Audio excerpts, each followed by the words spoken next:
जो कोर्स है ये एक वीडियो में ओवरऑल सारे डाउट्स आपके क्लियर हो जाएँगे। ये बेसिक से स्टार्ट है और एडवांस तक है। इसमें ओवरऑल इन्फॉर्मेशन ऑपरेटिंग सिस्टम क्या होता है, कितने टाइप के एल्गोरिथम होते हैं, सॉर्टिंग क्या होती है, सब कुछ आपको इस वीडियो में समझ में आ जाएगा। तो चलिए स्टार्ट करते हैं सबसे पहले बेसिक से।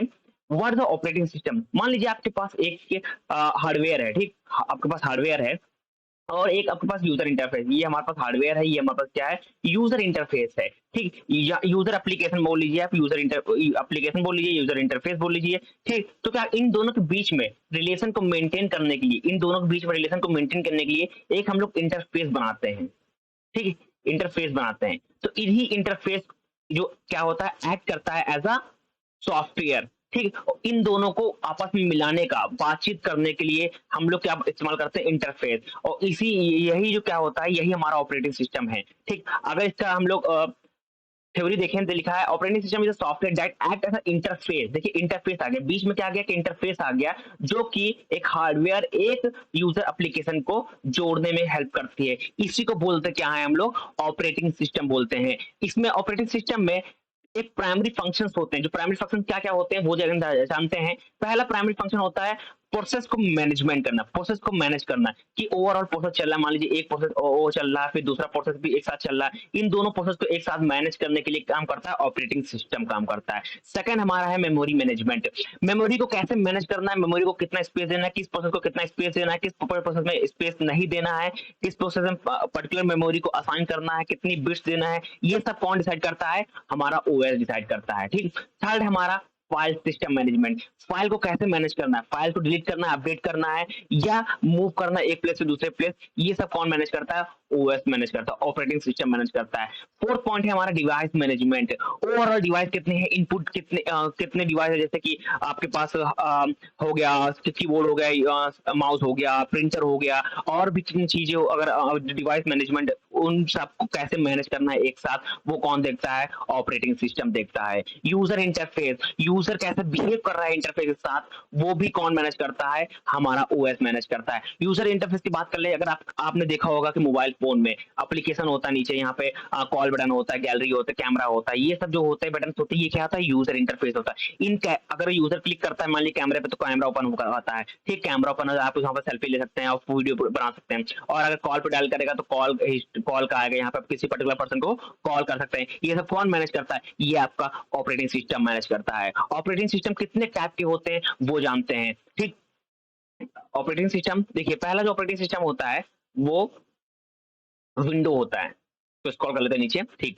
नाउ देखो पहला जो विंडो जो यूजर ऑपरेटिंग सिस्टम होता है वो क्या होता है? विंडो होता है। अब विंडो क्या आप जानते हैं कि विंडो बहुत लोग इस्तेमाल करते हैं। जैसे हम भी जो अभी वीडियो रिकॉर्ड कर रहे हैं, ये भी विंडो ऑपरेटिंग सिस्टम में हम लोग रिकॉर्ड कर रहे हैं। ये क्या होता है? बेसिकली एक पर्सनल कंप्यूटर होता है, एक यूजर फ्रेंडली है। आप ये जो विंडो है ना, ये सब लोग इस्तेमाल कर सकते हैं, ये इजी टू यूज है, ठीक? सेकंड ऑपरेटिंग सिस्टम हो गया मैक ओएस। आपने जाना होगा ये डेवलप किसने किया है? एप्पल ने डेवलप किया है, ठीक? ये मैक ऑपरेटिंग सिस्टम, इसका मैक और नाम है मैक ओएस। ये ऑपरेटिंग सिस्टम है used by Apple Mac computer, जो एप्पल के जो कंप्यूटर है उसमें इस्तेमाल होता है, ठीक? इसका जो यूजर इंटरफेस है थोड़ा डिफिकल्ट है सीखने में। अगर आप एक बार सीख जाएंगे तो आप इससे अवेयर हो जाएंगे, ठीक? ओवरऑल अदर जो एप्पल डिवाइस होता है उसमें भी जो इकोसिस्टम है ना, वो भी बहुत अच्छा है। इनका मैक ओएस ना, जो एप्पल जो कंपनी है ना, इसने अपना यूजर इंटरफेस क्रिएट करी, मतलब यानी कि यूनिवर्सल है कि आपने अगर इसका कंप्यूटर इस्तेमाल कर रहे हैं, लैपटॉप इस्तेमाल कर रहे हैं, टैबलेट इस्तेमाल कर रहे हैं, आईपैड इस्तेमाल कर रहे हैं और मोबाइल फोन, ये आपस में कनेक्टेड हैं, ये एक इकोसिस्टम क्रिएट करते हैं। ये बेसिकली ये भी एक ऑपरेटिंग सिस्टम है, बट इसका जो ऑपरेटिंग सिस्टम है बहुत ही एडवांस है, ठीक? नाउ मूव करते हैं थर्ड। एक होता है लिनक्स, इसमें ही कमांड लाइन बेस्ड होता है, ठीक? ये इसके लिए क्या होता है? Widely use in server environment में इस्तेमाल किया जाता है और एम्बेडेड सर्वर, ठीक? ये क्या है? हाई लेवल है, सस्पेबिलिटी सिक्योरिटी इसमें ज्यादा होती है, फ्लेक्सिबिलिटी होती है इसमें, ठीक? नाउ फोर्थ है यूनिक्स। ये क्या है? मल्टी यूजर ऑपरेटिंग सिस्टम है। मान लीजिए पर्टिकुलर देखिए आप बहुत सारे यूनिक्स आप जानते हैं, जैसे कि लिनक्स हो गया, मैक ओएस हो गया, ये क्या है? यूनिक्स की होता है। ये क्या होता है? मल्टीपल यूजर ऑपरेटिंग सिस्टम, बहुत लोग इसका इस्तेमाल कर सकते हैं, ठीक? और ये बहुत ही फेमस है, ठीक? क्योंकि ये बहुत ही सिक्योर है और स्टेबल वर्जन में आता है। देखिए इट प्रोवाइड स्टेबल और सिक्योर एनवायरनमेंट, ठीक? नाउ अब बात कर लेते हैं कि आपने अभी मोबाइल आपने ये इस्तेमाल कर रहे हो, आप अगर मोबाइल इस्तेमाल करते हैं तो आपको पता होगा, ठीक?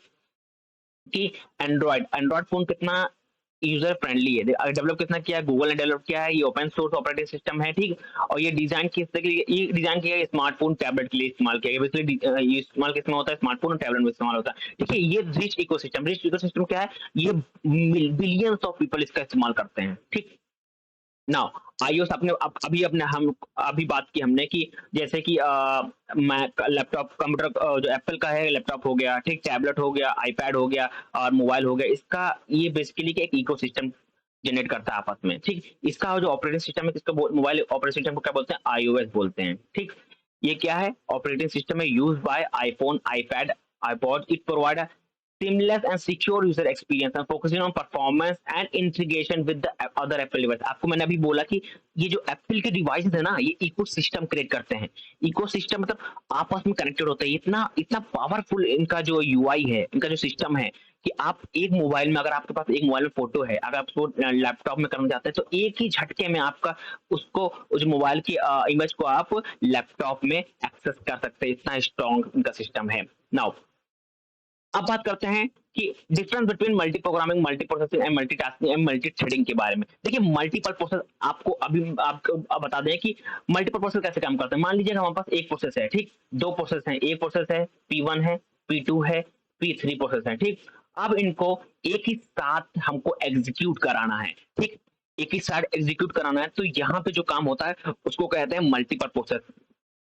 आप जो इसमें जो लैपटॉप आ रहे हैं ना, लैपटॉप कंप्यूटर आ रहे हैं, वो आपने सुना होगा कि 4 कोर के आ रहे हैं, 4 core, 8 core, 10 core, 11 core, 16 core. ये बेसिकली क्या है कि मल्टीपल प्रोसेस को रन करने में काम आते हैं, ठीक। इनके पास क्या होता है कि हर प्रोसेस के पास, मान ली P1 के पास एक अपनी खुद की मेमोरी स्पेस होगी, ठीक है, P2 के पास भी एक अपनी मेमोरी स्पेस होगी, P3 के पास एक अपनी मेमोरी स्पेस होगी। तो इसकी वजह से क्या होता है कि ये लोग अपना खुद का जो प्रोसेस है, जो खुद का वर्क है, वो एग्जीक्यूट कर पाते हैं एक ही साथ, एक ही सीपीयू में मल्टीपल प्रोसेस को क्या कर सकते हैं, एग्जीक्यूट कर सकते हैं। अब बात करते हैं मल्टी थ्रेडिंग की। देखिए इसमें क्या होता है, मल्टीपल थ्रेड एक ही साथ रन करते हैं।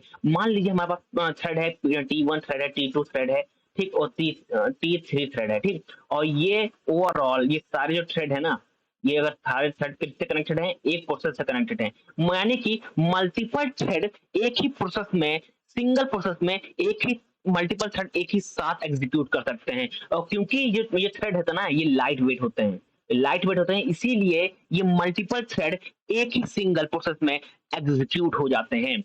और ये जो ना, ये क्या होता है, देखिए ये हैंडलिंग में, देखिए इसको हम लोग फाइल हैंडलिंग में इस्तेमाल कर सकते हैं, नेटवर्क कनेक्शन में इस्तेमाल कर सकते हैं, और एक ही साथ मतलब पैरेलल में मान लीजिए हम लोग ने एक प्रोसेस को एग्जीक्यूट कराया, उसी के साथ दूसरा प्रोसेस को भी हम लोग एक साथ एग्जीक्यूट करा सकते हैं। मतलब कि पैरेलल में हम लोग मल्टीपल प्रोसेस को एग्जीक्यूट करा सकते हैं, ठीक।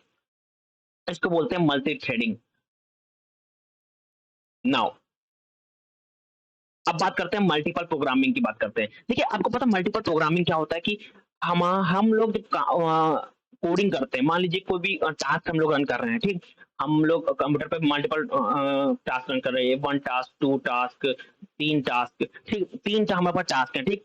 अब क्या है किया है, ये कैसे रन करेंगे सिस्टम में, कैसे ये मल्टीपल, हमारे पास क्या है, सिंगल सीपीयू है, सिंगल सीपीयू हम लोग के पास है, ठीक, एक ही सीपीयू। अब हमको इन चारों प्रोसेस को, इन चारों टास्क को एक साथ एग्जीक्यूट कराना है, इनको पैरेलल एग्जीक्यूट कराना है। ये ना हम लोग ये नहीं चाहते कि एक पहले रन हो, फिर एक जब कंप्लीट हो जाए उसके बाद दूसरा रन हो, नहीं, इसमें हम लोग का बहुत टाइम वेस्ट होगा, बहुत सीपीयू की मेमोरी लगेगी इसमें, और हम लोग के पास इतना टाइम नहीं होता कि हम लोग बैठे रहें पूरा दिन। तो इसीलिए यहाँ पे आया है मल्टीटास्किंग, यानी कि एक ही साथ अब लोग मल्टीपल टास्क को एग्जीक्यूट करा सकते हैं पैरेलल में, ठीक। इससे आपका टाइम बचेगा, ठीक। और इसमें क्या होगा कि आपके जो टास्क है ना, वो एक ही सीपीयू के अंदर मल्टीपल टास्क को हम लोग रन करा सकते हैं, ठीक।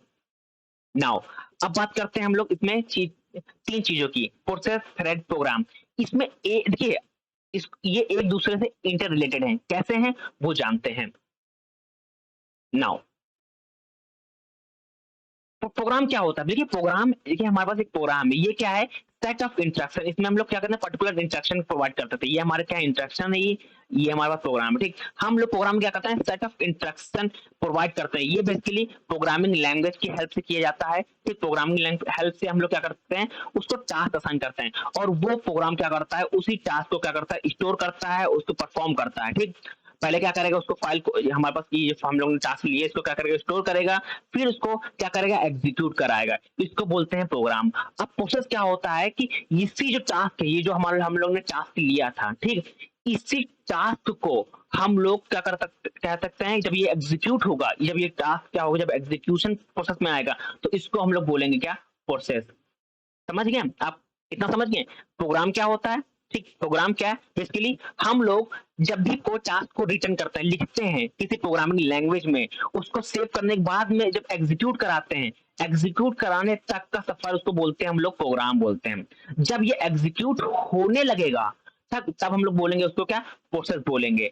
उसके बाद जब ये एग्जीक्यूट हो जाएगा, ठीक, जब ये एग्जीक्यूट हो जाएगा, तो इसको बोलेंगे क्या, थ्रेड। इसमें इसीलिए लिखा गया है, इसका अगर एग्जांपल लिखें, a thread is an unit of execution. जब ये unit of execution within a process, इसको बोलेंगे क्या, थ्रेड, ठीक।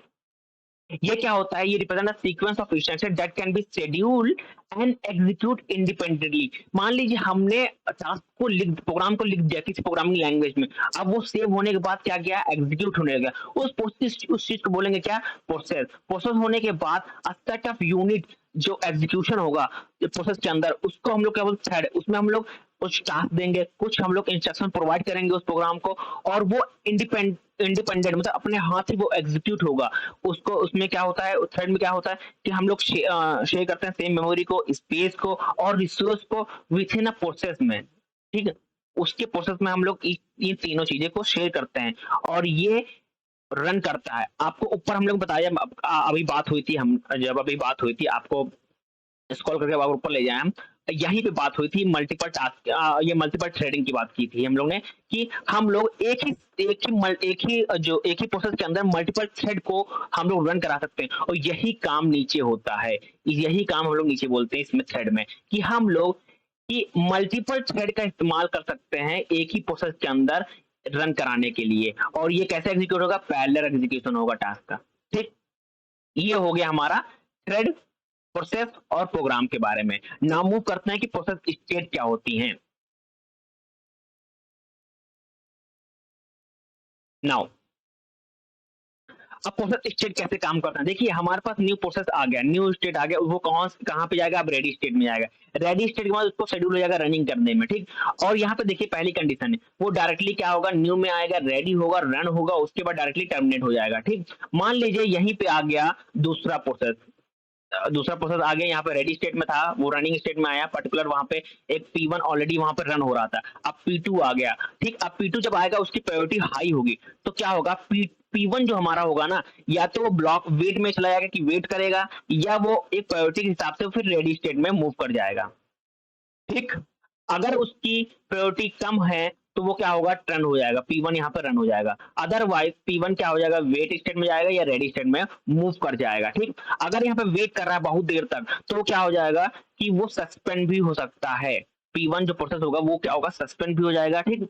और ये सस्पेंड वेट भी, ये देखिए सस्पेंड के पास चला जाएगा, फिर यहाँ पे वेट करेगा, वेट करेगा, फिर यहाँ पे वेट करने के बाद या तो फिर से वो रिज्यूम होगा, मूव करेगा, या मूव होने के बाद फिर रेडी स्टेट में जाएगा, फिर रेडी स्टेट में फिर होकर रन होगा, रन होने के बाद फिर से कंप्लीट होकर बाद टर्मिनेट हो जाएगा प्रोसेस। अदरवाइज वो क्या करेगा, मूव करेगा, यहाँ से सस्पेंड अगर हो गया, फिर यहाँ पे मूव करेगा कि प्रोसेस रेडी होगा, मान ली रेडी होगा, अगर रेडी होगा तो फिर ये क्या होगा, रिज्यूम हो जाएगा, ओपन हो जाएगा, जाएगा, फिर रेडी स्टेट में, फिर रनिंग स्टेट में जाएगा, फिर टर्मिनेट होएगा। अदरवाइज यहीं पे वो प्रोसेस टर्मिनेट हो जाएगा, वो कंप्लीट ही नहीं होगा, वो P1 क्या हो जाएगा, यहाँ पे डेड हो जाएगा, ठीक। इस तरह ये क्या कर सकता, ये काम वर्क करता है, वेरियस प्रोसेस स्टेट वर्क करते हैं। आपको ये देखना होगा, अगर प्रोसेस की सबसे पहले देखना होता है प्रायोरिटी और टाइम क्वांटम। अगर P1 का प्रायोरिटी ज्यादा है P2 से, तो P2 क्या होगा, वेट करेगा, P1 फिर एग्जीक्यूट करेगा, ठीक। अगर P1 की प्रायोरिटी कम है P2 से, तो P2 क्या करेगा, अगर P1 की प्रायोरिटी कम है P2 से, तो P2 क्या होगा, रन होगा। तब इस स्टेट में P1 क्या करेगा, वेट करेगा, और अगर P1 वेट कर रहा है, उसी समय क्या आ गया, P3 आ गया। अगर P3 आ गया है तो P2 रन हो ही रहा है, और फिर P3 भी ज्यादा है प्रायोरिटी किससे, P1 से, तब भी ये वेट करेगा।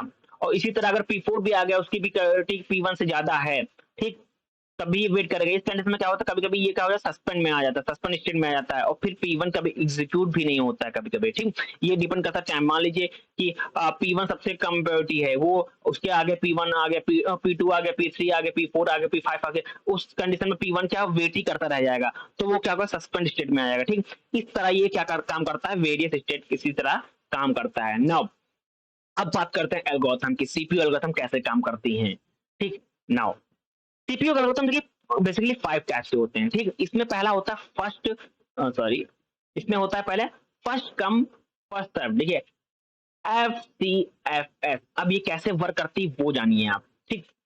मान लीजिए आप आप टिकट काउंटर पर गए, मूवी टिकट लेने गए, ठीक। अब यहाँ पे कोई पर्सन आया, पहला आया, तो उसको टिकट मिली, वो क्या हो गया, मूव हो गया, ठीक। जो पहले आएगा उसको पहले सर्व किया जाएगा, जो पहले आएगा उसको पहले टिकट मिलेंगी, और जो बाद में आएगा उसको बाद में टिकट मिलेंगी। इसी तरह ये कॉन्सेप्ट इसी पे बेस्ड है, जो पहले प्रोसेस आएगा उसी प्रोसेस को पहले रन करेंगे, एग्जीक्यूट करेंगे और टर्मिनेट करेंगे, उसके बाद ही कोई दूसरा प्रोसेस को हम लोग आने का मतलब रनिंग प्रोसेस में उसको लाएंगे। नाउ अब बात करते हैं सेकंड की, शॉर्टेस्ट जॉब नेक्स्ट की, और या शॉर्टेस्ट जॉब फर्स्ट, इसको बोल सकते हैं, या आप SJN बोल सकते हैं, या SJF बोल सकते हैं। इसमें क्या होता है, बेसिकली हम लोग देखते हैं क्या है, शॉर्टेस्ट जॉब फर्स्ट देखते हैं। देखिए इसमें लिखा होगा कि शॉर्टेस्ट जॉब फर्स्ट, जो उसकी जो शॉर्टेस्ट जॉब है उसकी वैल्यू क्या है, ठीक। अगर वैल्यू ज्यादा है, अगर शॉर्टेज जॉब ज्यादा है तो उसको हम लोग वेट कंडीशन में रख देंगे, अगर उसकी वैल्यू कम है तो उसको हम लोग क्या करेंगे, रनिंग स्टेट में करेंगे। ये डिपेंड किस में होता है बेसिकली, इफ देखिए इस पे देखिए लिखा हुआ है, if new process with a shortest burst time arrived then currently process may be permitted। यानी कि अगर उसके शॉर्टेज जॉब की जो बर्स्ट टाइम वो कम है तो उसको सबसे पहले हम लोग रन कराएंगे। यानी कि जो एस बी टी मतलब शॉर्टेज जॉब फर्स्ट की वैल्यू अगर 1 है, ठीक, टाइम 1 है, और किसी की शॉर्टेज जॉब जो टाइम है वो 5 है, तो हम लोग 5 वाले को क्या बोलेंगे, भैया तुम रुक जाओ, तुम वेट कर लो, हम पहले इसकी जो सबसे कम टाइम है उसको हम लोग एग्जीक्यूट कर रहे हैं, क्योंकि उसका पास थोड़ा कम टाइम के लिए आया है, उसको तो पहले से पहले खत्म कर देते हैं, फिर बाद में आपको रनिंग प्रोसेस में डाल देंगे। ये काम कौन करता है, शॉर्टेज ऑफ फर्स्ट करता है। नाउ मूव करते हैं राउंड रॉबिन। देखिए राउंड रॉबिन RR, इसमें क्या होता है, इसमें बेसिकली हम लोग क्या देखते हैं, टाइम क्वांटम देखते हैं कि किसका टाइम क्वांटम सबसे कम है या किसका सबसे ज्यादा है। जिसका टाइम क्वांटम, देखिए इसमें लिखा है कि टाइम क्वांटम के ऊपर डिसाइड होता है कि कौन सा प्रोसेस आगे मूव करेगा, कौन सा प्रोसेस वेटिंग स्टेट में होगा, किस प्रोसेस को हम लोग एग्जीक्यूट करेंगे, किस प्रोसेस को हम लोग एग्जीक्यूट नहीं कराएंगे। ये डिपेंड करता है किस पे, टाइम क्वांटम में। इसमें राउंड रॉबिन के अंदर टाइम क्वांटम देखते हैं कि किस प्रोसेस को हमको एग्जीक्यूट कराना है, किस प्रोसेस को हमको एग्जीक्यूट नहीं कराना है। यहाँ पे लिखा हुआ है once a process execute its a time quantum it's move to the back for ready queue। अगर टाइम क्वांटम देख लिए हम लोग ने, टाइम क्वांटम कम या ज्यादा है, डिपेंड करता है कि किस हम लोग ले रहे हैं, हम अगर कम है तो हम लोग उसी वे पे हम लोग उस प्रोसेस को रेडी स्टेट में डालेंगे, अदरवाइज जो दूसरा प्रोसेस है वो तब तक क्या करेगा, लाइन में लगा रहेगा, वेट करेगा। नाउ अब बात करते हैं, नाउ अब बात करते हैं हम लोग प्रायोरिटी शेड्यूलिंग के बारे में। यहाँ पे क्या होगा, प्रायोरिटी शेड्यूलिंग के बारे में मतलब जिसका ज्यादा रुतबा, मान लीजिए जिसका ज्यादा भौकाल, इस तरह समझते हैं। मान लीजिए P1 की प्रायोरिटी शेड्यूलिंग ज्यादा है P2 से, ठीक, तो क्या होगा, अगर P2 रनिंग हो रहा है, मान लीजिए P2 लाइन में खड़ा था, मैं मूवी टिकट में था, मूवी टिकट में क्या था, P2 खड़ा था, ठीक, भाई टिकट लेने जा रहा था, तब तक P1 आ गया, ठीक, ये भौकाल है, इसका भौकाल है, ठीक, इसकी ज्यादा प्रायोरिटी क्यों है, इसकी हाई प्रायोरिटी, मतलब ये बहुत बड़ा आदमी है, ये डायरेक्ट ही आएगा कि क्या का P2 तुम रुक जाओ, अभी हम लेंगे, हम टिकट पहले लेंगे, तो ये P1 जाएगा टिकट लेने, P1 टिकट लेगा, तब तक P2 क्या करेगा, वेट करेगा। ये तब यहाँ पे क्या होगा, P1 सबसे पहले एग्जीक्यूट होगा यहाँ पे, ठीक, तो P2 वेट करेगा, और फिर वहीं पे अगर मान लीजिए P3 आ गया और P3 की भी जो प्रायोरिटी है वो भी P2 से ज्यादा है, तो P2 तब फिर भी वेट करेगा, स्पीड से क्रिटिकल लेने चला जाएगा। फिर वहां पे P4 आ गया। अब P4 की भी वैल्यू प्रायोरिटी वैल्यू ज्यादा है P2 से, तो P4 तब भी वेट करेगा, फिर P4 लेगा। तो ये शेड्यूलिंग बेस्ड किस पे है? प्रायोरिटी पे बेस्ड है कि किसकी ज्यादा सबसे ज्यादा प्रायोरिटी होगी। अगर जिसकी प्रायोरिटी सबसे ज्यादा होगी उसी को हम लोग एग्जीक्यूट होने देंगे, बाकी जिसकी प्रायोरिटी कम होगी वो वेट करेगा। ठीक, नाउ आगे मूव करते हैं। आगे बात करते हैं मल्टी लेवल की शेड्यूलिंग। देखिए मल्टी लेवल की शेड्यूलिंग, इसमें सब कुछ आ जाता है, एक साथ चारों एल्गोरिथम लग जाती है, राउंड रॉबिन भी लग जाती है, शॉर्टेज ऑफ फर्स्ट भी लग जाती है, और फर्स्ट कम फर्स्ट सर्व भी लग जाती है। ठीक, इन सब का इस्तेमाल करके हम लोग क्या बनाते हैं? मल्टी लेवल क्यू शेड्यूलिंग बोलते हैं। मानिए कि इसमें सब कुछ हम लोग इंक्लूड कर देते हैं, एफ सी एफ एस और SGF RR सबको कंबाइन करके हम लोग क्या बनाते हैं? मल्टी क्यू शेड्यूलिंग बनाते हैं। यहाँ पे लिखा हुआ है multi queue scheduling divide the ready queue into multiple priority queue each with its and own scheduling algorithm process. देखिए हर इसमें मल्टीपल शेड्यूलिंग मतलब हर एल्गोरिथम का इस्तेमाल इसमें किया गया है। अब हर एल्गोरिथम अपने जो प्रोसेस का जो भी रूल्स होंगे उस पे बेसिस पे काम करेंगे, तो उसको बोलते हैं क्या है? मल्टी क्यू शेड्यूलिंग बोलते हैं। ठीक, नाउ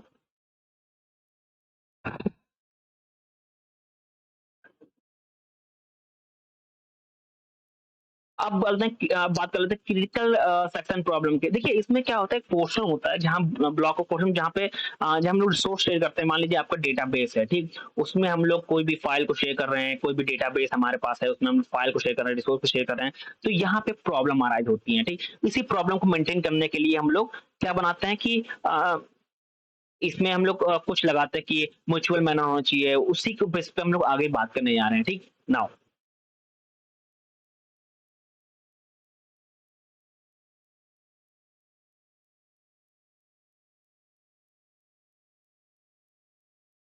नाउ देखिए क्रिटिकल प्रॉब्लम क्या होता है, हम लोग इसको मेंटेन करने के लिए, इस प्रॉब्लम को ना अराइज करने के लिए हम लोग क्या करते हैं? एक ही बार में एक ही प्रोसेस को हम लोग अलाउ करते हैं अपने सिस्टम में कि आप एक ही लोग आइए, एक अपना डेटाबेस में निकालिए, प्रोसेस निकालिए, यूज करिए और चले जाइए, फिर दूसरा आएगा वो उसका वो आएगा। इसकी वजह से वो क्या होगा कि हम लोग वो प्रॉब्लम को अराइज ही नहीं कर पाएंगे। ठीक, तो वो किसी और दिन हम इस पे ब्रीफ वीडियो बनाएंगे, तो उस पर बात करेंगे। इसमें हम लोग सिर्फ बेसिक बेसिक बारे में बात कर रहे हैं क्योंकि रिवीजन एक बार कर रहे हैं और आपको जल्दी से एग्जाम के पर्पज से आपको समझ में आ जाए। अब बात करते हैं प्रोसेस सिंक्रोनाइजेशन की। प्रोसेस सिंक्रोनाइजेशन आपको एक सिंपल एग्जांपल देते हैं ट्रैफिक सिग्नल के बारे में। देखिए यहाँ पे ट्रैफिक सिग्नल होता है, यहाँ पे एक रेड साइन होता है, येलो साइन होता है, ठीक, आर लगा देते हैं, येलो होता है वाई, ठीक, एक होता है ग्रीन जी। ठीक, यहाँ पे अगर रेड होगा तो भाई गाड़ी चल रही होंगे रोड पे, वो रुक जाएंगी, येलो होगा रेडी हो जाएंगी, और ग्रीन होगा तो क्या हो जाए? मूव कर जाएंगे। और इसी कॉन्सेप्ट पे बेस्ड है प्रोसेस सिंक्रोनाइजेशन। इसी टेक्निक का इस्तेमाल करता है प्रोसेस सिंक्रोनाइजेशन। ठीक, मल्टीपल प्रोसेस और थ्रेड वर्क डिफरेंट टास्क सिमुलेटेनली। ठीक, एक ही साथ मल्टीपल प्रोसेस और मल्टीपल थ्रेड डिफरेंट टास्क को परफॉर्म करते हैं एक ही साथ। ठीक, यहाँ पे क्या होता है कि जो प्रॉब्लम आती है उसको हम लोग प्रिवेंट करते हैं। ठीक, वो प्रोसेस को उस प्रॉब्लम को नहीं आने देते हैं। ठीक, अगर आ जाएगा तो डेडलॉक हो जाएगा। ठीक, तो इसी प्रॉब्लम को हम लोग सॉल्व करते हैं। और कैसे सॉल्व करते हैं? इसमें कुछ क्यू रिक्वायरमेंट्स होते हैं। वो कौन कौन से होते हैं? एक होता है म्यूचुअल एक्सक्लूजन। इसमें क्या होता है कि एक प्रोसेस, ये लिखा है which means only one process and thread can be shared resource inter a critical section eight a time. अभी आपको बताएं क्रिटिकल सेक्शन प्रॉब्लम क्या होता है कि एक प्रोसेस एक ही बार में आएगा, डेटाबेस में कुछ अपना अपडेट करेगा, शेयर करेगा, कुछ भी करना वो करेगा, और दूसरा पर्सन क्या करेगा? वेट होगा। तो उसको बोलते हैं क्या? म्यूचुअल एक्सक्लूजन बोलते हैं। ठीक, सेकंड पॉइंट है प्रोसेस। ठीक, सिंक्रोनाइजिंग मैकेनिज्म क्या होता है कि हर प्रोसेस को अलाउ करता है कि अलाउ प्रोसेस और थ्रेड को कि to make progress to ensure at least one process, यानी कि बोला गया कि at least one process and thread, process और thread can enter a critical section which is desire to do so. यहाँ पे बात करिए सेम कॉन्सेप्ट की क्रिटिकल सेक्शन वाले में कि अगर P1 आया है डेटाबेस के अंदर एक्सेस करने, तो P2 क्या होगा? वेट करेगा। कब तक वेट करेगा? जब तक P1 का टास्क कंप्लीट ना हो जाए। ठीक, ये प्रोसेस को इंश्योर करता है। अगर ये ऐसा नहीं होगा तो क्या हो जाएगा? हमारे पास डेडलॉक आ जाएगा, प्रोसेस ब्लॉक हो जाएंगे। तो इसी प्रॉब्लम को अराइज करने के लिए हम लोग इसका इस्तेमाल करते हैं कि ये देखते हैं कि एक बार में एक ही प्रोसेस या थ्रेड आएगा, इंटर करेगा क्रिटिकल सेक्शन में, और जो उसको टास्क करना परफॉर्म करना होगा वो परफॉर्म करके चला जाएगा, देन दूसरा कोई टास्क आएगा। ठीक, ना बात करते हैं बाउंडेड वेटिंग की। ठीक, बाउंडेड मैकेनिज्म क्या होता है, गारंटी करता है कि जो प्रोसेस है थ्रेड है वो waiting into critical section will allowed to do so. देखिए मान अभी आपको बताया कि अगर P1 है, P1 क्रिटिकल सेक्शन के अंदर गया है तो क्या होगा, P2 वेट करेगा, ठीक। P2 वेट करेगा, जब P1 का खत्म हो जाएगा देन P2 इंटर करेगा, देन P2 P3 भी वेट करेगा, P4 भी यहाँ वेट करेगा, जब P2 का भी काम खत्म हो जाएगा तब P3 इंटर करेगा। ये सब फोकस में होता है, बाउंडिंग वेटिंग में इस्तेमाल किया जाता है। ये इसलिए किया जाता है कि स्टारवेशन ना आए, ठीक। और पढ़ना मतलब मान लीजिए कि हर मान लीजिए अगर यहाँ पे अगर हम लोग ऐसा कुछ ना करें, P1 को भी इंटर दे दे, P2 को भी इंटर दे दे, P3 को भी इंटर दे दे, P4 को भी इंटर दे दे, तो ये इस कंडीशन में क्या होगा, डेडलॉक आ जाएगा, यहाँ पे डेडलॉक आ जाएगा, ठीक। डेडलॉक आ जाएगा तो फिर हमको फिर रोल बैक जाना पड़ेगा, वापस फिर से जाना पड़ेगा, फिर से उस प्रॉब्लम को मतलब सॉल्व करने का, फिर एक एक करके पर्सन को इंटर करेंगे, ठीक। नाउ नाउ अब बात करते हैं इसमें, इस मैकेनिज्म को हम लोग मैकेनिज्म की बात करते हैं कि इसमें 3 मैकेनिज्म लगती हैं, ठीक। एक लगता है लॉक और म्यूटेक्स, इन दोनों को दोनों में से एक नाम बोल सकते हैं, या बोल सकते हैं म्यूचुअल एक्सक्लूसिव बोलते हैं। ये क्या करता है कि ये अलाउ करता है, देखिए they allow only one process और thread to acquire the lock at a time, ठीक। Acquire lock at a time, मान लीजिए कि अगर क्रिटिकल सेक्शन है हमारे पास, ये है क्रिटिकल सेक्शन हमारे पास है, अगर P1 आ गया है इंटर में, तो ये क्या होगा, इंटर होने के बाद ये लॉक कर देगा। ये कब तक लॉक रहेगा, तब तक ये अपना काम कंप्लीट ना कर ले। काम कंप्लीट होने के बाद जब P1 बाहर निकलेगा तो इसको अनलॉक कर देगा, तो अनलॉक करने के बाद जब P2 आएगा तब P2 फिर इसको एंटर करेगा, तो P2 अपना प्रोसेस को लॉक कर देगा। जब तक हम कंप्लीट ना काम करें तब तक हम लोग बाहर नहीं निकलेंगे, ठीक। जब बाहर निकलेगा तो उसको अनलॉक कर देगा। ये काम कौन देखता है, लॉक देखता है, ठीक। सेमाफोर की बात कर लेते हैं, इसमें क्या होता है कि सेमाफोर को ऑब्जेक्ट ही कंट्रोल करता है, किसी भी शेड और से उसको क्या करता है, कंट्रोल करता है, ठीक। इसमें काउंटिंग होता है, काउंटिंग सेमाफोर लगता है कि allow a specific number of process और thread can access a shared. इसमें पर्टिकुलर मान लीजिए अगर सेमाफोर ने बोल दिया कि 1% एक एट ए टाइम जाएगा तो एक ही पर्सन एट ए टाइम जाएगा, ठीक। दूसरा कोई पर्सन एट ए टाइम नहीं जाएगा। अगर उसने कह दिया कि काउंटिंग सेमाफोर ने कि 5% एक साथ जा सकते हैं, तो 5% ही जाएंगे, 6% को क्या करना पड़ेगा, वेट करना पड़ेगा, ठीक।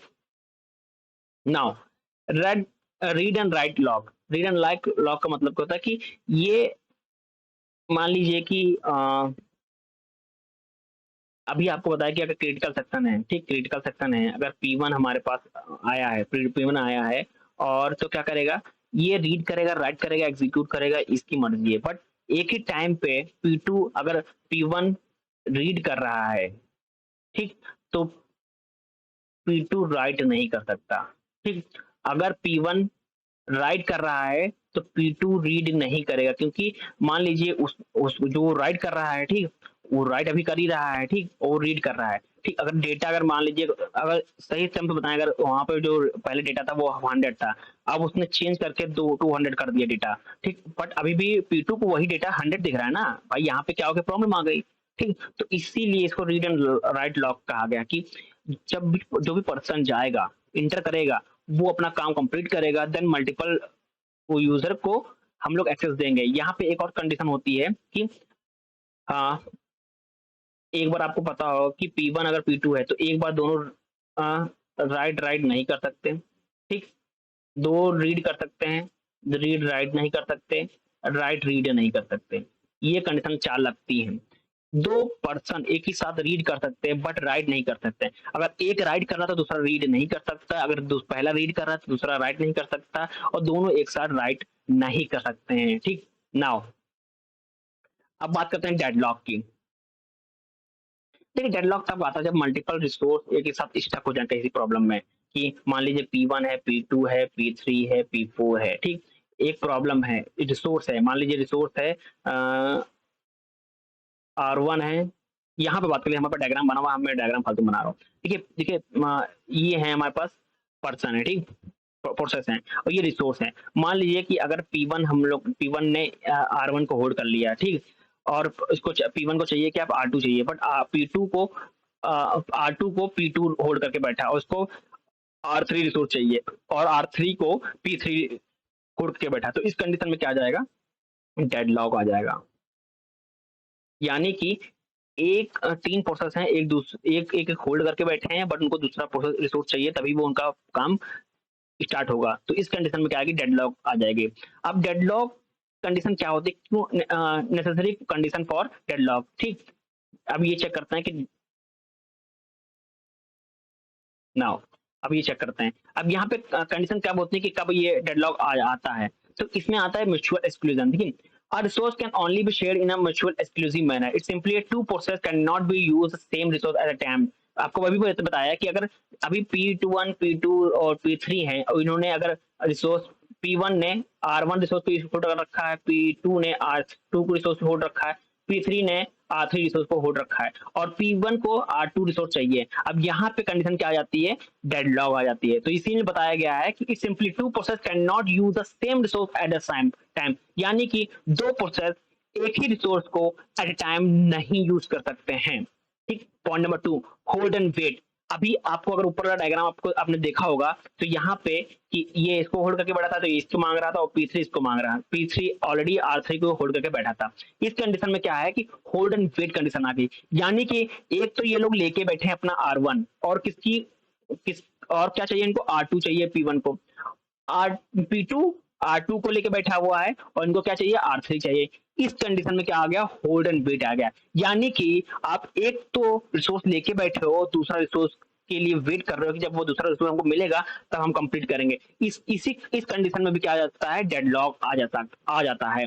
Non preemption, the process once schedule will be execute till the completion है, यानी कि मान लीजिए P1 को चाहिए R2 रिसोर्स चाहिए, R1 रिसोर्स चाहिए। ठीक, अगर ये दोनों रिसोर्स मिल गए इसको तो ये तब तक होल्ड करके बैठेगा जब तक इसका काम कंप्लीट नहीं हो जाता। ठीक, जब तक इसका काम कंप्लीट नहीं हो जाता तब तक P2 और P3 होल्ड करेंगे, वेट करेंगे, सॉरी वेट करेंगे, होल्ड एंड वेट कंडीशन यहाँ पे आएगी।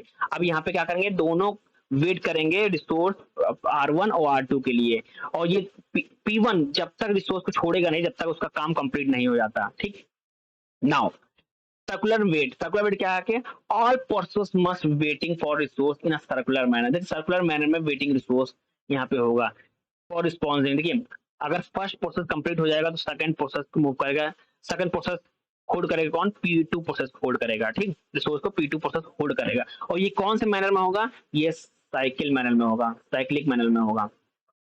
ठीक, नाउ ये तो बात हो गई कंडीशन कब डेडलॉक आ सकता है। अब बात कर सकते हैं कि डेडलॉक, अब बात करेंगे कि डेडलॉक किस हम लोग कैसे प्रिवेंट कर सकते हैं डेडलॉक को।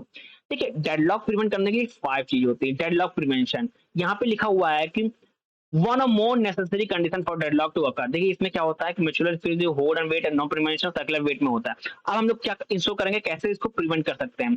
पहले इसमें कैसे प्रिवेंट करेंगे कि deadlock can be prevent from happening in the first place. हम लोग पहली स्टेज से ही उसको प्रिवेंट करना स्टार्ट करेंगे। अब कौन कौन सी टेक्निक होती है, कौन कौन से सोर्स होते हैं, कैसे हम लोग उसको प्रिवेंट कर सकते हैं वो देखते हैं। कुछ डेडलॉक अवॉइडेंस हम लोग डेडलॉक टेक्निक का इस्तेमाल करेंगे, जैसे कि एलोकेशन एल्गोरिथम का इस्तेमाल करेंगे, रिसोर्स रिक्वेस्ट प्रोटोकॉल का इस्तेमाल करेंगे कि डेडलॉक ना आए।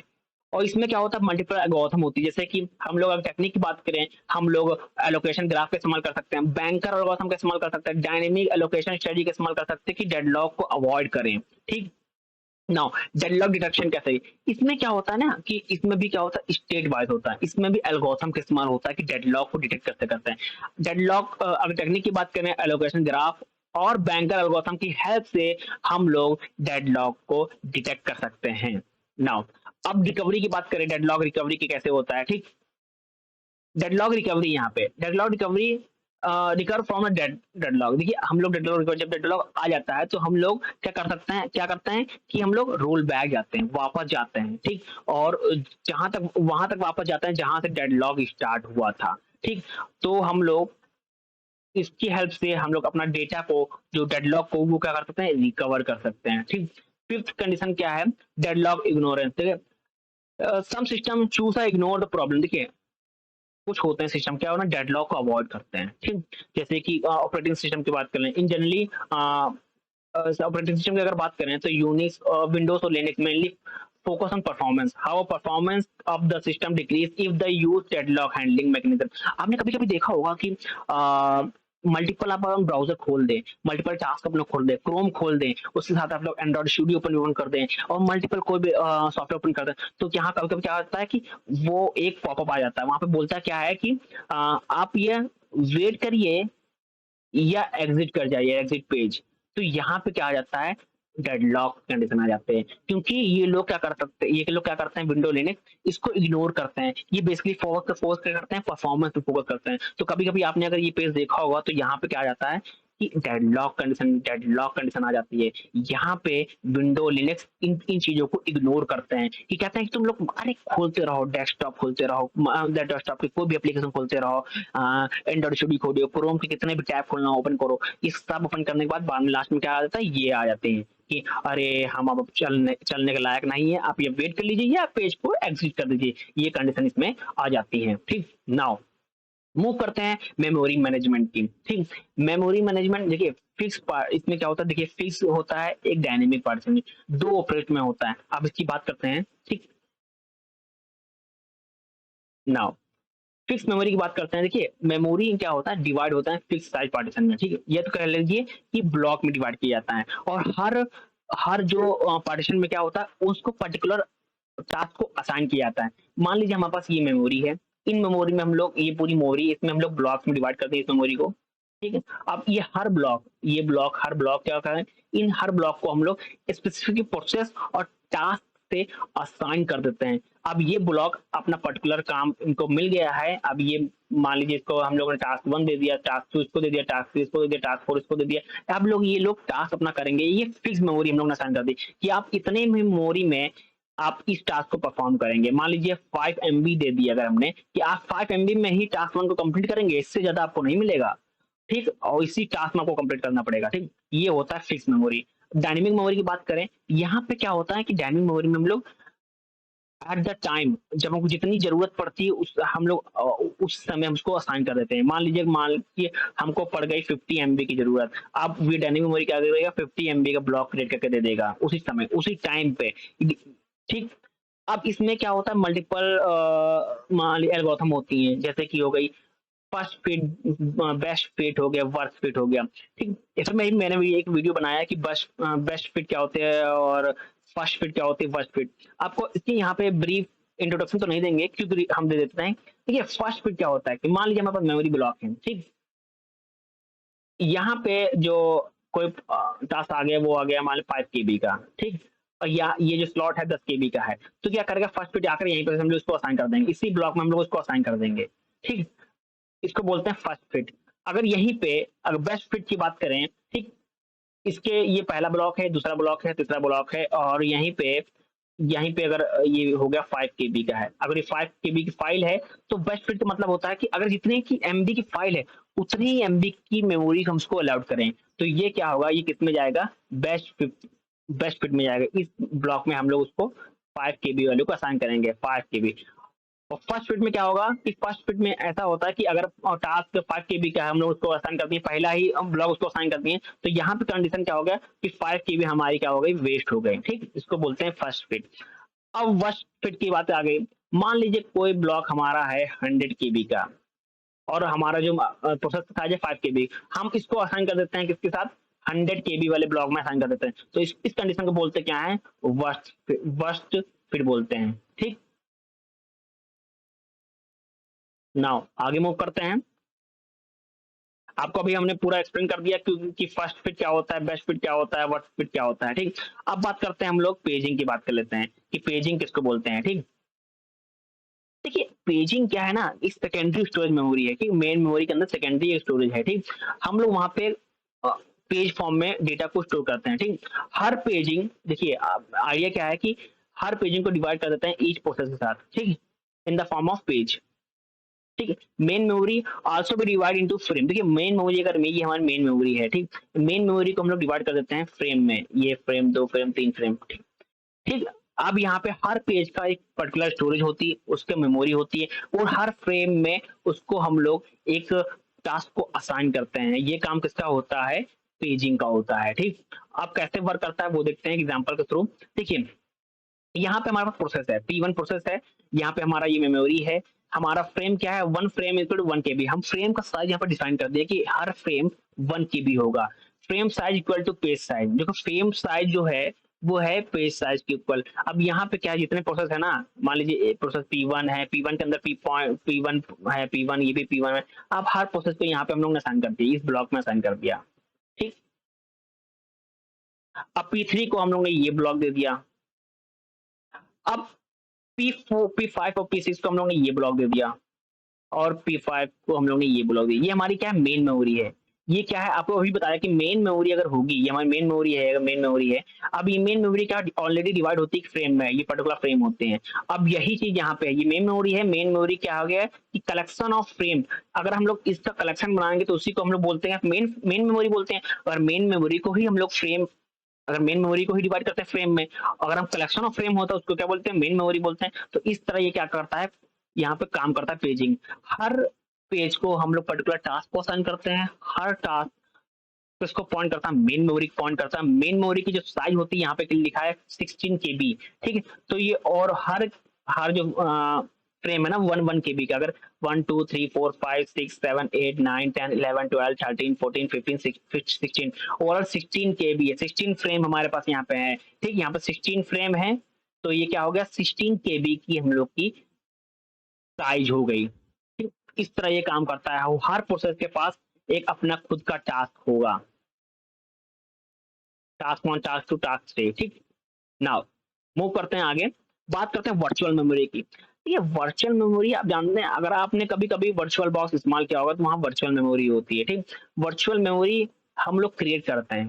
ठीक, जैसे कि फिजिकल मेमोरी होती है रैम, रैंडम एक्सेस मेमोरी भी, तो हम वो बात करते हैं रैंडम एक्सेस मेमोरी हमारे क्या फिजिकल मेमोरी होते हैं। सेकेंडरी स्टोरेज की बात करें तो हमारी होती है हार्ड डिस्क होती है। ठीक, तो क्या होता है कि इन चीजों, इन सबसे हटके हम लोग क्या करते हैं, वर्चुअल मेमोरी क्रिएट करते हैं। ठीक, हम लोग इस क्यों क्रिएट करते हैं, क्योंकि हम लोग को प्रोडक्शन चाहिए होती है, और प्रोग्राम को फास्ट रन करने के लिए, मतलब उसको स्पीड देने के लिए हम लोग वर्चुअल मेमोरी का इस्तेमाल करते हैं। ठीक, तो वर्चुअल मेमोरी का ना कॉन्सेप्ट ही अलग है। ठीक, ऑपरेटिंग सिस्टम में हम लोग क्या करते हैं कि आपने वर्चुअल बॉक्स का नाम सुना होगा। वर्चुअल बॉक्स हम लोग अगर किसी, मान लिया हम लोग विंडो चला रहे हैं, ठीक, हम लोग को इसमें लिनक्स का इंस्टॉल करना है, तो हम लोग क्या करते हैं, वर्चुअल बॉक्स का इस्तेमाल करते हैं। वर्चुअल बॉक्स का इस्तेमाल करते हैं हम लोग उस लिनक्स को रन कराने के लिए, उस लिनक्स का इस्तेमाल करने के लिए वर्चुअल बॉक्स का इस्तेमाल करते हैं। वही कॉन्सेप्ट यहाँ पे भी है। हम लोग वर्चुअल मेमोरी का सहारा लेते हैं to provide a memory protection, ensure that program cannot access each other memory directly। ठीक, अभी क्या होता है कि अगर हम लोग हार्ड डिस्क की बात करें तो हम लोग स्टोरेज को डायरेक्टली क्या कर सकते हैं, एक्सेस कर सकते हैं हार्ड डिस्क को। ठीक, तो वर्चुअल मेमोरी की इसी इसी कॉन्सेप्ट बेस है कि हम लोग उसको प्रोटेक्शन प्रोवाइड करें, और जब भी कोई यूजर डायरेक्टली उस मेमोरी को एक्सेस ना कर पाए, इसीलिए हम लोग वर्चुअल मेमोरी का इस्तेमाल करते हैं। ठीक, नाउ बात करते हैं page memory, page replacement algorithm की। जो रिप्लेसमेंट है एल्गोरिथम है ना, इसमें क्या होता है, एक हम लोग के फ्रेम होती है हमारे पास, P2 P3 क्या हमारे पास फ्रेम है। ठीक, यहाँ पे क्या होगा, पर्टिकुलर फ्रेम हम लोग को नंबरिंग प्रोवाइड है, और हम लोग ऑर्डर, सारी मेमोरी यहाँ पे प्रोवाइड है, डेटा प्रोवाइड है। यहाँ पे हम लोग, इसमें क्या होता है, दो चीज होती है। पहला होता है पेज फॉल्ट। यहाँ पे हम लोग पेज फॉल्ट चेक करते हैं कि when page fault occur the required memory is not, the required page is not in a memory. जब भी यहाँ पे कंडीशन क्या होती है, अगर पेज फॉल्ट आ गया, तब हम लोग मान लेते हैं कि जो पेज है वो मेमोरी में अवेलेबल है ही नहीं, मेमोरी में वो है ही नहीं। ठीक, यहाँ पे जो दिखा रहा है आपका एफ एफ एफ एफ, ये सब दिखा रहा है, ये पेज फॉल्ट है, कि ये पार्ट हमारे मेमोरी में एग्जिस्ट ही नहीं कर रहा है। ठीक, और यहाँ पे एच क्या होता है कि हमारा, हाँ ये पास हो गया, ये रन कर रहा है, ये एग्जिट कर रहा है। ठीक, यहाँ पे दो चीजें होती है, पेज फॉल्ट होता है, ये पेज एग्जिस्ट करता है। तो यहाँ पे कंडीशन क्या है, पेज फॉल्ट ये होता है, ये हम इसको बोलते हैं हिट बोलते हैं। ठीक, एच को क्या बोलते हैं, हिट बोलते हैं। हिट का मतलब हाँ ये रन हो गया, ये हमारा मेमोरी में ये पेज है, तो इसको हिट बोलते हैं। अगर पेज मेमोरी में नहीं होगा उसको हम लोग बोलते हैं फॉल्ट, तो इसके लिए लिखते हैं हम लोग फॉल्ट, एफ लिखते हैं। ठीक, नाउ आगे मूव करते हैं, ऑप्टिमल पेज रिक्वायरमेंट की बात करते हैं। तो ये क्या करता है, देखो page are replace which should not be used upon life. देखिए ऑप्टिमल पेज रिप्लेसमेंट क्या होता है कि हम लोग, मान लीजिए हमारे पास घर में कोई भी बुक्स पड़ी है, कोई बुक पड़ी है, अब इसको बहुत दिन से हम लोग इस्तेमाल पढ़ ही नहीं रहे हैं, यूज़ ही नहीं करें। हम लोग क्या करेंगे, इसको या तो बेच देंगे या इसकी बदले किसी और बुक को हम लोग ले आएँगे, किसी मतलब लाइब्रेरी में अगर लाइब्रेरी की होगी बुक तो रिप्लेस करके कोई और बुक ले आएँगे। तो यही कॉन्सेप्ट इसमें लगता है ऑप्टिमल पेज रिक्वायरमेंट में, कि हम लोग अगर मान लीजिए पेज इस्तेमाल में नहीं है तो उस पेज को हम लोग क्या कर लेंगे, रिप्लेस कर देंगे या उस पेज को क्या कर देंगे हम लोग, हटा देंगे। ठीक, तो ये कॉन्सेप्ट किसमें आता है, ऑप्टिमल पेज रिप्लेसमेंट में। यहाँ लिखा हुआ page are replace which not be use for long duration of time, मतलब यानी कि फ्यूचर में हम लोग अगर बुक को नहीं पढ़ना और रखनी हो और उसको यूज नहीं करना हो तो उस पेज को हम लोग रिप्लेस कर देंगे। इस कॉन्सेप्ट कहते हैं इसको, पेज ऑप्टिमल रिप्लेसमेंट कहते हैं इस चीज को। ठीक, मेन रीजन क्या होता है इसके पीछे, क्या होता है कि हम लोग एडवांस में उस चीज को हटा देते हैं कि अगर इस्तेमाल नहीं हो रहा कि वो फालतू में मेमोरी हमारा होल्ड करके स्पेस लेके बैठा होगा, तो उसी चीज को हम लोग उसी चीज को हम लोग इस्तेमाल करना, उस मेमोरी को किसी और चीज में इस्तेमाल करने के लिए हम लोग पेज को रिप्लेस करते हैं। नाउ आगे मूव करते हैं, रिसेंटली यूज ऐप। अब इसी नाम से पता चल रहा है रिसेंटली यूज, वो पेज जो रिसेंटली यूज का होता है, मतलब तो महीने में एक दो बार कोई बुक हम लोग ने पढ़ ली, उस बुक को हम लोग क्या कर सकते हैं, रिप्लेस कर सकते हैं, कोई और बुक ले आएंगे, किसी और बुक का इस्तेमाल कर सकते हैं अपने लिए, कि हम लोग कोई और बुक ले आए उसकी जगह और वो डेली पढ़ें। तो इसी लिए ये कॉन्सेप्ट इसी पे बेस्ड है कि हम लोग उस पेज को रिप्लेस कर देंगे जो रिसेंटली यूज होता है, कि जो रिसेंटली हम लोग यूज किए उस पेज को हम लोग यहाँ पे मूव कर देंगे। ठीक, यहाँ पे भी दो कॉन्सेप्ट होता है, हीट और फॉल्ट होता है। अगर हीट हो गया तो पेज वो वहां पे मेमोरी में है, अदरवाइज वो फॉल्ट मेमोरी में एग्जिस्ट नहीं कर रहा है। ठीक, नाउ आगे मूव करते हैं,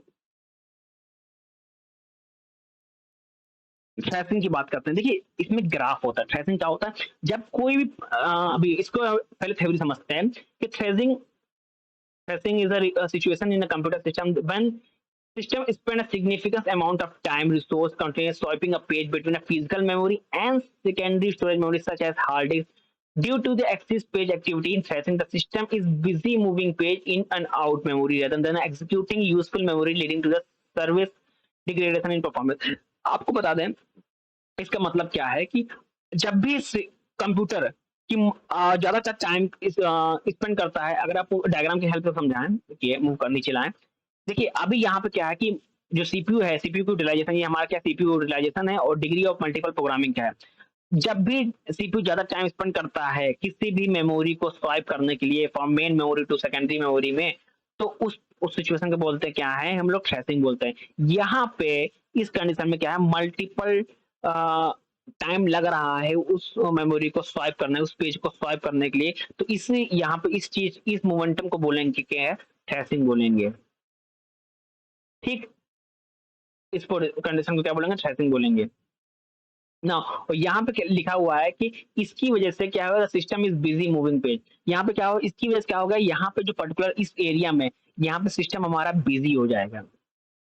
ठीक है, मान लीजिए आप एग्जाम्पल, अगर रियल टाइम एग्जाम्पल है, आप किसी टाइम पर ज्यादा टाइम ले रहे हैं, किसी चीज को पढ़ने में ज्यादा टाइम ले रहे हैं, तो उस समय आप ज्यादा बिजी हैं उस समय। ठीक, आपके बाकी जो काम होंगे ना वो एग्जीक्यूट नहीं हो पाएंगे या एग्जीक्यूट थोड़ी देर में होंगे, या उस टाइम में आप उस अलग सिस्टम में काम नहीं कर पाएंगे, अलग चीजों पे ध्यान नहीं दे पाएंगे।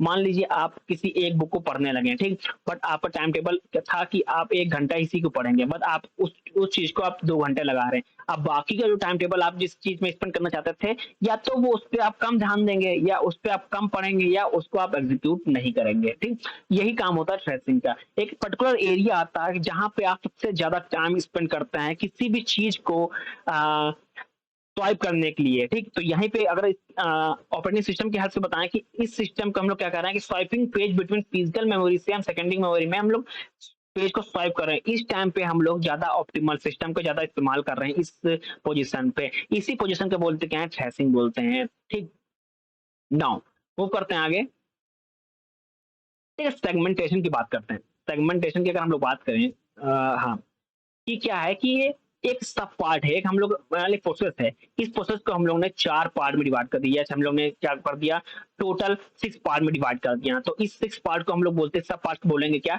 मॉड्यूल्स बोलेंगे। ठीक, और इन्हीं अब इन्हीं जो मॉड्यूल्स डिवाइड हो गए इस मेमोरी को डिवाइड, तो ये प्लेस क्या होगा, नॉन कंटिन्यूअस मेमोरी में आएगी, not be place in continuous memory. हम लोग कंटिन्यूअस मेमोरी में प्लेस नहीं करेंगे, इसलिए हम लोग नॉन कंटिन्यूअस मेमोरी बोलते हैं इसमें। There is a no continuous memory location allow integration segment are not taking place. और जो इसकी लेंथ होगी ना, length of segment of program and memory decide is purpose of user program. अब देखिए हम लोग ने क्या किया, इस सब पार्ट को डिवाइड कर लिया। अब ये किस पे डिपेंड करता है, ये यूजर पे डिपेंड करता है, यूजर प्रोग्राम पे डिपेंड करता है कि हर सब पार्ट को वो कैसे इस्तेमाल करता है। तो यहीं पे देखिए मेन में आप कैसे इस्तेमाल कर रहा है कि इसको दे दिया प्रोसीजर 1 दे दिया, इसको मेन मेमोरी प्रोग्राम दे दिया, इसको लाइब्रेरी फंक्शन के लिए इस्तेमाल दे दिया, इसको स्टैक के लिए दे दिया, इसको प्रोसीजर 2 के लिए इस्तेमाल दे दिया, इसको लाइब्रेरी फंक्शन के लिए इस्तेमाल दे दिया। इस चीज में इस सब पार्ट को हम लोग ने हर पार्ट को हम लोग ने पर्टिकुलर चीजों से डिवाइड कर दिया है कि आप इसका इस्तेमाल इसके लिए करिए, इसका इस्तेमाल इसके लिए करिए। इसको बोलते हैं क्या, सेगमेंटेशन बोलते हैं। ठीक। नाउ अब बात करें disc management. Disc management basically हम लोग आपने अगर डीवीडी राइटर देखा होगा, ठीक, डीवीडी राइटर में उसमें क्या होता है, पर्टिकुलर टास्क होता है, ठीक। यहाँ पे हर चीज को यहाँ पे डिवाइड किया जाता है, हर टास्क को इसमें देखिए क्या इंटरसेक्टर गैप होता है, सेक्टर होता है, ठीक। ये जो गैप होता है इसको बोलते हैं इंटरसेक्टर गैप बोलते हैं, इसको बोलते हैं सेक्टर। यहाँ पे क्या होता है, देखिए यहाँ पे डेटा स्टोर होता है, ठीक। ट्रैक्स होते हैं, ये क्या होता है, हमारे ट्रैक्स होते हैं, ये चीज हमारे ट्रैक्स होते हैं। और इंटर गैप क्या होता है, जो बीच में ये लाइन सर्किल बना हुआ है, क्या होता है, इंटर गैप होता है, ठीक। अब इसी में डेटा को हम लोग रखते हैं। जब जब हम लोग लगाते हैं, डिस्क लगाते हैं, ठीक, जब डीवीडी लगाते हैं सिस्टम में, तो यहाँ पे दो चीजें ही परफॉर्म होती है, एक तो रीड होगा, ये तो ठीक, को गाना अगर सीडी होगा गाने वाली तो हम उसको रीड कर सकते हैं। अगर ब्लैंक सीडी है तो उसको हम लोग क्या कर सकते हैं, राइट कर सकते हैं, ठीक। दो ही चीजें यहाँ पे परफॉर्म होती हैं। अब ये है S1 S4 S3 S3 S3 S2 S2 S1 S1 S1 SN overall. यहाँ पे डेटा हमारा एक्चुअली रीड और राइट होता है, यहीं पे डेटा हमारा स्टोर रहता है, ठीक। इसको बोलते हैं डिस्क मैनेजमेंट। ये ओवरऑल मैनेजमेंट होता है डिस्क का, ठीक। इसमें आपको पता होना चाहिए इंटरसेक्टर गैप क्या होता है, सेक्टर क्या होता है, ट्रैक क्या होता है, इंटर ट्रैक गैप क्या होते हैं, ये चीजें आपको पता होनी चाहिए, ठीक। नाउ सीक टाइम क्या होता है, seek time taken in locating and disk arm to specify track. देखिए हम वो टाइम और सीक टाइम वो होता है जबकि हम लोग ये ढूंढ रहे होते हैं कि स्पेसिफिक ट्रैक है कहाँ, जहां हम लोग रीड ऑन राइट रिक्वेस्ट को सेटिस्फाई कर सकते हैं। अभी आपने देखा जहाँ पे S1 S2 S3 S4 SN दिखा था, वो हमारे क्या स्पेसिफिक ट्रैक थे। उस ट्रैक को ढूंढने के लिए, उस रिक्वेस्ट को सेटिस्फाई करने के लिए जो टाइम लगता है उसको हम लोग बोलते हैं सीक टाइम बोलते हैं, क्या बोलते हैं, ठीक। अब बात कर लेते हैं रोटेशनल लेटेंसी की बात कर लेते हैं। देखिए रोटेशनल लेटेंसी क्या होती है, जब हम लोग डिस्क को रोटेट करते हैं ना, उस टाइम में हम लोग क्या करते हैं कि रीड एंड राइट हेड को परफॉर्म करते हैं, read and write operation perform करते हैं, तो उसको बोलते हैं रोटेशनल लेटेंसी बोलते हैं, ठीक। ना मूव करते हैं आगे, बात कर लेते हैं disk scheduling algorithm. Disk scheduling algorithm क्या है कि यहाँ पे डिस्क को मैनेज करते हैं, इनपुट आउटपुट रिक्वेस्ट को जो होता है प्रोसेस करता है। इनपुट आउटपुट रिक्वेस्ट कैसे प्रोसेस करती है, ये मल्टीपल एल्गोरिथम बोल लीजिए या परफॉर्मेंस वो चीज बोल लीजिए, पहले होती है FCFS, first come first serve. आप पहले भी पढ़ चुके हैं कि जो पहले आएगा उसको पहले हम लोग एग्जीक्यूट करेंगे, उसको पहले हम लोग अराइव करेंगे, तो यही कॉन्सेप्ट यहाँ पे बेस्ड है। FSTF, shortest seek time first, जिसका सबसे कम शॉर्टेस्ट सीक टाइम होगा। आपने पहले पढ़ा होगा शॉर्टेस्ट जॉब फर्स्ट, जिसका सबसे कम शॉर्टेस्ट जॉब होगा उसको हम लोग पहले परफॉर्म करेंगे। तो यहाँ पे भी वही कॉन्सेप्ट है कि शॉर्टेस्ट सीक टाइम जिसका सबसे कम होगा उसको हम लोग यहाँ पे परफॉर्म करेंगे। यहाँ पे देखे जाते हैं कि मिनिमम एवरेज सीक टाइम देखते हैं, तो और ये क्या कर सकता है, and reduce overall access time, जिसका एवरेज सीक टाइम कम होगा उसको हम लोग क्या करेंगे, एग्जीक्यूट होने देंगे। थर्ड है स्कैन। स्कैन क्या होगा कि हम जब मूव को जब डिस्क को मूव करते हैं एक डायरेक्शन में, तो वहां पे क्या होगा, आउटर में जो ट्रैक होता है ना, तो उसमें रिक्वेस्ट सेंड की जाती है कि हम लोग वो जो डायरेक्शन क्या है कि कि मतलब कि हम लोग रीड करेंगे, राइट करेंगे, पूरा सेम प्रोसेस को हम लोग एग्जीक्यूट करेंगे बार बार। ये ओवरऑल स्कैन परफॉर्म करता है। एलिवेटर एल्गोरिथम इसका इस्तेमाल करते हैं, ठीक, इस चीज में, ठीक, अगर हम सी स्कैन की बात करें, इस सर्कुलर स्कैन की बात करें, तो इसमें क्या होता है कि हम लोग इस डिस्क हेड को इन वन डायरेक्शन में क्या करते हैं, मूव करते हैं।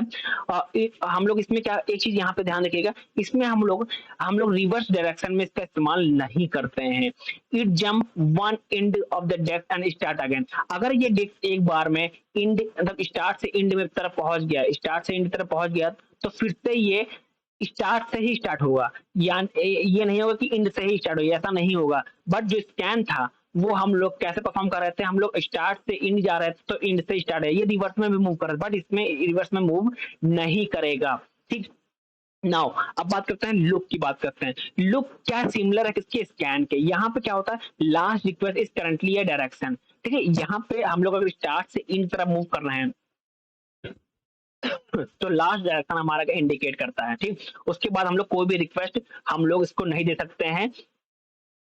ठीक, और इसको हम लोग अननेसेसरी ट्रैवल नहीं करा सकते हैं। ठीक, क्योंकि हम लोग जो रिस्पॉन्स टाइम होगा ना रिक्वेस्ट का, वो इम्प्रूव करके हम लोग, ऐसा नहीं हो कि हम लोग बार बार उस डिस्कॉर्ड ट्रांसफर करा रहे हैं। ठीक, अब सर्कुलर लूप की बात करें, ये देखिए अभी आपको बताया कि एक इंड से अगर स्टार्ट से अगर इंड तक जंप कर रहा है डिस्क, तो बिना सर्विस रिक्वेस्ट के लिए अलॉन्ग विद, तो जो सीक टाइम होगा, इसका सीक टाइम होगा तो रिड्यूस हो जाएगा। जो सीक टाइम होगा क्या होगा, रिड्यूस हो जाएगा। अगर हम लोग बार बार इसको हम लोग बार बार कह लीजिए कि इसको हम लोग रिक्वेस्ट नहीं भेज रहे हैं, तो इसका जो सीक टाइम होगा वो रिड्यूस हो जाएगा। ठीक, और जिसकी वजह से जो थ्रूपुट होगा जो डिस्क का, वो इम्प्रूव हो जाएगा।